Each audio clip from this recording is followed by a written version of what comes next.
अभी कुंवर सिंह की विजयोत्सव पर पूर्णिया में हम लोग की रैली है, वहीं होगा। जवाब तुम बताओ, तुमको 9,000 बीघा जमीन कहाँ से आया? तुम बताओ पब्लिक को। तुम्हारे ही तरीके से तुम लाए हो, तुम अपना अनुभव लोगों को बता रहे हो। व्यक्ति 2-2 बार डिप्टी सीएम बनाते हैं और आज भी आप आमंत्रण आपके पिताजी देने के लिए तैयार हैं आदरणीय लालू जी कि दरवाज़ा खुला है, नीतीश को सोचना चाहिए। अखिलेश जी ने भी कहा कि वह नीतीश कुमार को सोचना चाहिए, हम लोग सेकुलर लोग हैं, एक साथ आना चाहिए। ठीक है, तो पहले तो आपस में गठबंधन में और फिर घर में फैसला हो जाना चाहिए। नमस्कार, न्यूज़ फाउंडेशन देख रहे हैं आप, मैं हूं आपके साथ धीरज सिंह। वक्फ संशोधन बिल कल लोकसभा से पास हो गया, आज राज्यसभा में चर्चा चल रही है। नीतीश कुमार की जनता दल यूनाइटेड ने भी इस बिल का समर्थन किया। अब इसको लेकर विपक्ष की ओर से लगातार सवाल उठाया जा रहा है। हमारे साथ है पूर्व सांसद आनंद मोहन जी। सर, जेडीयू और नीतीश कुमार ने जो समर्थन दिया है, इसको लेकर अब तेजस्वी यादव सवाल उठा रहे हैं कि अब नीतीश कुमार सेकुलर नेता नहीं रहे, सेकुलरिज्म पर उनके सवाल उठाया जा रहा है। कैसे देख रहे पहले तो उनके दावे को? देखिए, नीतीश कुमार के सेकुलरिज्म पर सवाल उठाने का नई पीढ़ी के लोगों को अभी उनकी हैसियत नहीं बनी है। नीतीश कुमार एक होता है कि एक कम्युनिटी आपको लगातार साथ दे रहा है और हर मामले में उसके हक हकूक़ के साथ आप छल कर रहे हैं, और एक होता है कि हमको आप साथ नहीं दे रहे हैं, फिर भी हम आपको अपना अनुज मान के आपका जो हक है, आपके जो मिसाइल हैं, मसले हैं, सवाल हैं, उस पर हम सहानुभूतिपूर्वक विचार करते हैं। आप हमको साथ नहीं देते हैं। 11 कैंडिडेट उम्मीदवार हम उतारते हैं विधानसभा में मुस्लिम, और आप साथ नहीं देते हैं, परिणाम होता है वो हार जाता है। बावजूद इसके बोरो प्लेयर जो दूसरी पार्टी से जीत के आया है, अकेला मुस्लिम विधायक, उसको हम अपने साथ लेकर के मंत्री बनाते हैं। एक है कि आप हमको साथ नहीं देते हैं, लगातार साथ नहीं देते हैं, लेकिन आपके बीच से खालिद अनवर को हम लाते हैं और उसको एमएलसी बनाते हैं। ये उदाहरण है नीतीश कुमार के। एक है कि आप साथ नहीं दिए, लेकिन संपूर्ण कब्रिस्तानों का घेराबंदी हमने किया। आप साथ नहीं दिए, बावजूद इसके बीजेपी गठबंधन में रहते भागलपुर के दंगाइयों का जो कथित सेकुलर पार्टी, चाहे वो कांग्रेस हो चाहे वो आरजेडी हो या दोनों की सरकार हो, संविध की ना सम्मिलित सरकार हो, बावजूद इसके आप दंडित नहीं कर पाते हैं। लेकिन बिल से निकाल कर गड़े मुर्दे को उखाड़ कर जो फाइलें गर्त में चली गई थी, उससे कोर्ट का फैसला करवा के और फिर लोगों को नीतीश कुमार दंडित करते हैं, भागलपुर के दंगाइयों को। एक है कि आप साथ नहीं दे रहे हैं, फिर भी पसमानदा जो समाज है आपके अंदर, उसमें जो अंबेडकर से 4 कदम आगे जाके, अंबेडकर जी तो रुक गए थे दलितों तक, बीपी सिंह आए तो पिछड़ों तक गए, आगे बढ़ाए, लेकिन नीतीश कुमार आए तो सबसे आगे बढ़ के अल्पसंख्यकों को, मुसलमानों को आरक्षण का प्रावधान देश में कहीं नहीं था।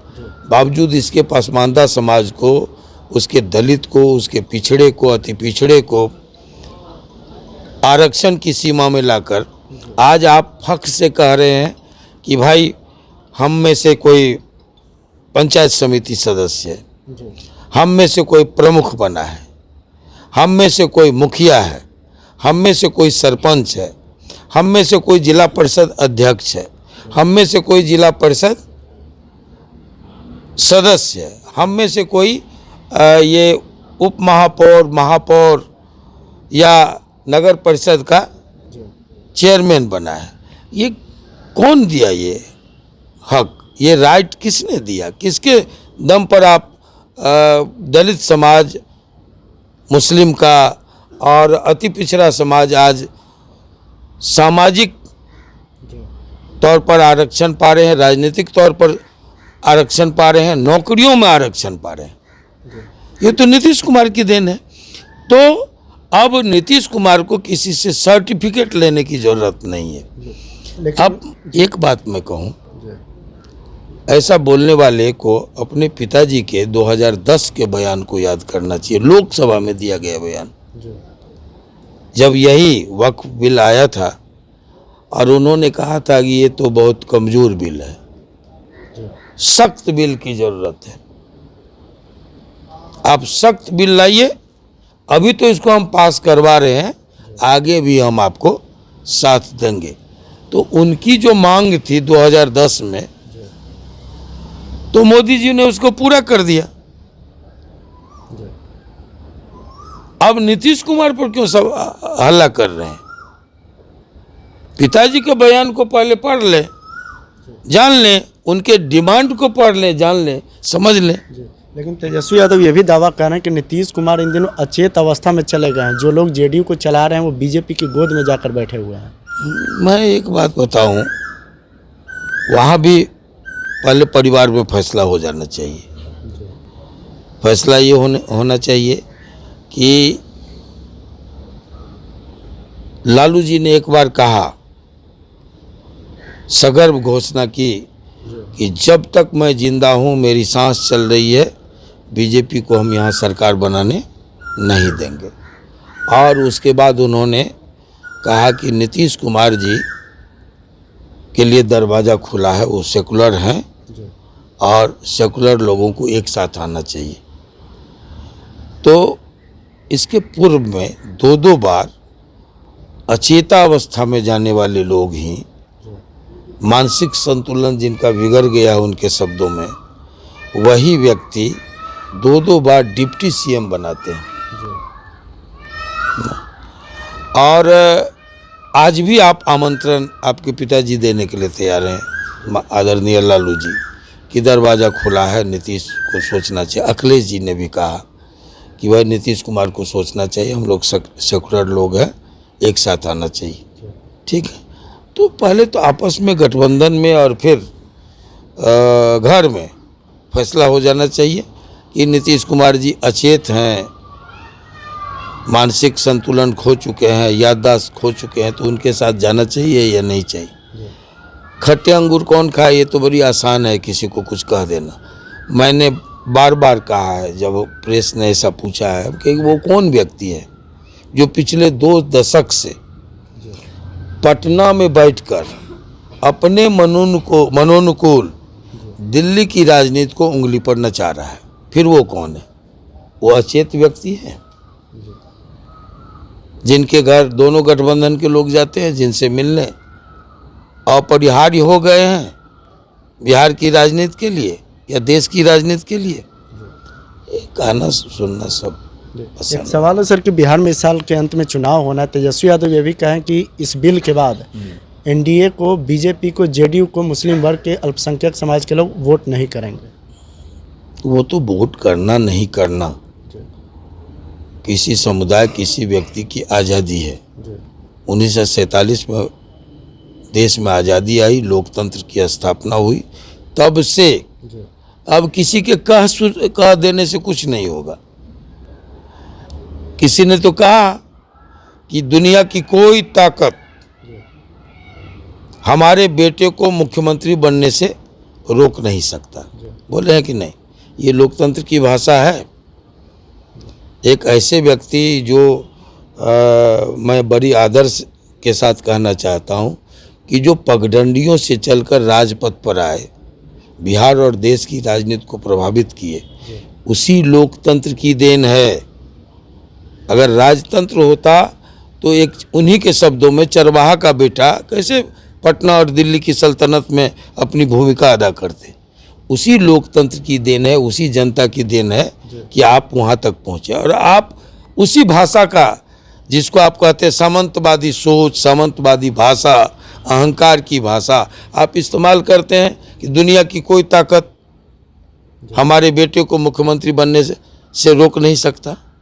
जनता रोकने वाली है ना। आप कौन कहने वाले हैं? जनता बनाने वाली है, जनता सजाने वाली है, जनता संवारने वाली है, जनता बिगाड़ने वाली है। आप कौन दावा कर रहे हैं? तो ये लोकतंत्र की भाषा नहीं है। आखिर में एक सवाल है कि पूर्णिया से सांसद है पप्पू यादव, उन्होंने इस बिल पर अपना संबोधन देते हुए जो जमींदार हैं उस पर सवाल उठाए कि उनके पास इतनी बड़ी संख्या में ज़मीन कहाँ से, इस पर जवाब देना चाहिए। पर जमींदार कौन है? आप चले जाइए, रीगा में भूमिहार हैं जमींदार, ठीक है। आप चले जाइए, मैं कुछ उदाहरण दे, ऐसे ऐसे हम सैकड़ों उदाहरण दे सकता हूँ। आप चले जाइए परबत्ता, साहू परबत्ता के नाम से जाना जाता है, वहाँ तेली समाज के लोग जमींदार हैं। मुंगेर चले आइए, RDN DJ कॉलेज उन्हीं के नाम पर है, तेली राजा हुआ करते थे। आप चले आइए आपको मुरहो मधेपुरा, जहाँ से वो आते हैं, जहाँ जन्म लिए हैं, वहाँ यादव जमींदार था। अब चले आइए यहाँ हरियाणा, वहाँ राव, वहाँ गुजर चौधरी, ये जमींदार हुआ करते हैं। आप चले आइए दरभंगा, दरभंगा में ब्राह्मण राजा हुआ करते थे। दरभंगा महाराज कौन थे? आप स्वयं सबकी बात छोड़िए, ये कैसे जमीन लाए, ये कैसे राजा बने? हमारा तो इतिहास है, हमारा इतिहास है कि आधी से ज़्यादा धरती अपने पराक्रम से हम जीते हैं।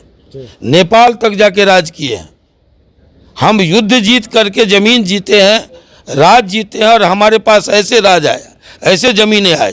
तुम बताओ, तुमको ज़्यादा अनुभव है कि ज़मीनें कैसे आती हैं? तुम बताओ।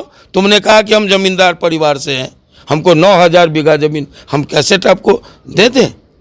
एक भाषण में कहता है 9000 बीघा ज़मीन हमको था, और हमारे दादाजी अपने गांव से निकलते थे, और उस समय जिला हेडक्वार्टर था भागलपुर, अपने ज़मीन बैलगाड़ी से चले जाते थे। इतनी ज़मीनें तुम्हारे जैसे लोग को कहाँ से आई? तुम्हारा ही अनुभव है। तुम कहते हो कैसे कैसे ज़मीनें मिली। मैं उस भाषा का आपके पास, आम लोगों के पास इस्तेमाल नहीं कर सकता, जिस भाषा का सदन में, सदन की कोई गरिमा होती है ना, गरिमा को ताक पर रख करके जो भी मन में आता है बोल देता है लोग। एक तरफ कहते हो मैं ज़मींदार हूँ, 9000 बीघा ज़मीन आया तो इसी तरह से आया होगा जैसे तुम बता रहे हो। हमारा तो पराक्रम का ज़मीन है, हमारा तो युद्ध का ज़मीन है, हमारी तो वीरता की ज़मीन है। हम तो राजा हुआ करते थे, कोई हमसे ज़मीन लिया चाहे अंग्रेज हो। ये भारत बना है तो 567 रियासतों के बलिदान पर बना है। हमने अपना ज़मीनें नहीं, रियासतें दान दी है, तब भारत बना है। तुम बताओ, तुमको 9000 बीघा ज़मीन कहाँ से आया? तुम बताओ पब्लिक को। तुम्हारे ही तरीके से तुम लाए हो, तुम अपना अनुभव लोगों को बता रहे हो। जो मर्जी हुआ आ रहे हम लोग। अभी कुंवर सिंह की विजयोत्सव पर पूर्णिया में हम लोग की रैली है, वहीं होगा जवाब। चलिए, तो बहुत बहुत धन्यवाद। यहाँ पूर्व सांसद आनंद मोहन जी। दिल्ली से न्यूज़ फॉर नेशन के लिए मैं धीरज।